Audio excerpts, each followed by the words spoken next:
Nahabol na komento si Maine Mendoza matapos umani ng sangkatutak na reaksyon ng kanyang confession tungkol kay Alden Richards sa isang podcast. Samantala, trailer ng upcoming Bayaniverse film na Quezon ni Jericho Rosales masisilip na. Makichika sa balitang A to Z Showbiz ni Lane Garcia. Hindi pinalampas ni TV host actress Maine Mendoza ang kontrobersiyang muling nabuhay matapos ang confession niya sa Tamang Panahon podcast kung saan ni-reveal niyang nagkagusto siya noon sa ka-love team na si Alden Richards sa kasagsagan ng sikat na segment na Kalye Serye ng isang kilalang noontime show. Ako na talaga ako kay Alden. Vocal naman ako. Kahit sino naman yung magtanong sa akin.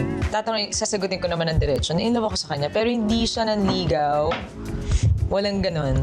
Sa kanyang pag-amin, umani ito ng kontrobersiya kahit pa mag-iisang dekada na ang nakakalipas mula nang mag-click sa madla ang tambalang Aldab. Sa kanyang latest tweet, nilinaw ni Maine na wala siyang masamang intensyon sa kanyang pahayag. Anya, nagbalik tanaw lamang siya sa Kalye Serye at nagbahagi ng untold stories sa kanyang experience noon. Sa huli, ipinakiusap niya na huwag idamay si Alden sa issue. Ako lamang ang may kayang ipaglaban ang independensya. I will lead this nation into prosperity. Inilabas na ng TBA Studios ang official trailer ng upcoming film na Quezon, isang biographical historical film tungkol sa dating Pangulo ng Commonwealth na si Manuel Quezon na bibigyang buhay ni Jericho Rosales.